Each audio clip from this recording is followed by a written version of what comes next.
excusez-moi, je suis un peu dissipée. C'est ça, Nouvelle pocket thérapie. c'est ça.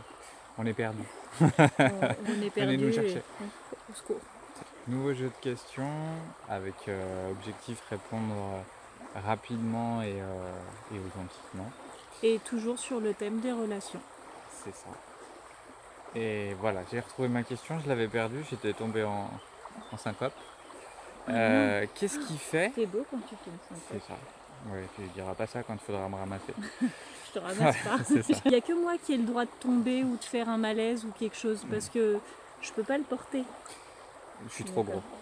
Qu'est-ce qui Ouais, fait... tout- Allez concentration. Qu'est-ce qui fait qu'on est toujours attiré par le même type de personne, le type de personne qui peut-être même va nous faire souffrir et qu'on reproduit un peu ces mécaniques relationnelles et amoureuses. Je dirais parce que on n'a pas compris la leçon. Ça peut paraître. Mais en fait, si on est toujours attiré par le même type de personne, c'est qu'il y a quelque chose en nous qu'on n'a pas travaillé ou qu'on n'a toujours pas réglé. Et que en fait, de manière générale, dans la plupart des relations, on va être attiré par les blessures de l'autre. En tout cas, quand on est en souffrance, beaucoup de gens sont en souffrance et majorité ont été blessés au cours de leur vie, tout le monde a des blessures, on va être attiré par la blessure de l'autre. Et pas forcément par ce qui a été travaillé, évacué, libéré, apaisé, parce que ça va vibrer ce que nous, on a besoin de travailler. Donc en effet, si on a travaillé sur nous, si on a apaisé des choses, on va plus être attiré par les mêmes personnes et on va plus attirer les mêmes personnes aussi. C'est une question de vibration aussi, de taux vibratoire. Enfin, de taux vibre. J'arrive pas à dire De taux vibratoire. vibratoire. Voilà. Et du coup, j'aurais tendance à dire que c'est comme une sorte de message que la vie nous donne pour nous inviter à voir ce qu'on a encore à travailler, ce qu'on a encore à mettre en lumière et à transformer pour être dans une relation qui soit plus saine. Parce que finalement, quand on attire toujours les mêmes personnes et qu'on souffre dans la relation, ça veut dire que notre part à nous de souffrance n'a pas été réglée et qu'on n'est pas en paix avec soi. Moi j'ai tendance à dire que tout ce qui est mécanique dans notre vie est un peu gouverné par notre inconscient et nos ombres en fait, Par nos traumas. ce qu'on ne regarde pas. Et donc s'il y a une mécanique relationnelle qui se reproduit, c'est qu'il y a quelque chose dans l'ombre, dans mon inconscient, qui appelle à être vu quoi. Et si je le regarde pas moi, c'est les situations extérieures qui tendent à me le montrer quoi. Donc, c'est ça. Je suis d'accord avec toi.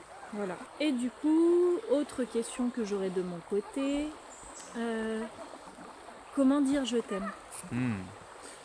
Pour ça, moi, il y a un truc que j'aime bien utiliser, c'est la théorie ou la modélisation des langages de l'amour. C'est un pasteur américain qui a développé une théorie selon laquelle, en étudiant différentes populations, il s'est aperçu qu'il y avait 5 façons de donner et de recevoir l'amour. Il y a 5 langages de l'amour. Ces 5 façons, elles sont communes, peu importe où on soit sur la planète, peu importe notre culture. Mais sur ces 5 façons, on n'en parle que 2 en fait. Les 5 façons, c'est les mots, le contact, les services rendus, les moments de qualité et les cadeaux. Alors si vous voulez plus de détails, je vous invite à aller lire les 5 langages de l'amour. Mais voilà, c'est les 5 langages communs et on n'en utilise que 2. C'est aussi ce qui fait que parfois, on ne va pas comprendre l'amour que l'autre nous donne ou l'autre ne va pas comprendre l'amour qu'on lui donne. Pendant longtemps, par exemple, vous avez eu des générations où par exemple la personne dit ouais tu me dis jamais que tu m'aimes, c'est que tu m'aimes pas et tout, et l'autre de lui répondre mais putain avec tout ce que je fais pour vous je me sacrifie au travail ou autre, donc c'est lui par exemple son langage serait le service rendu, alors que la première a besoin de mots.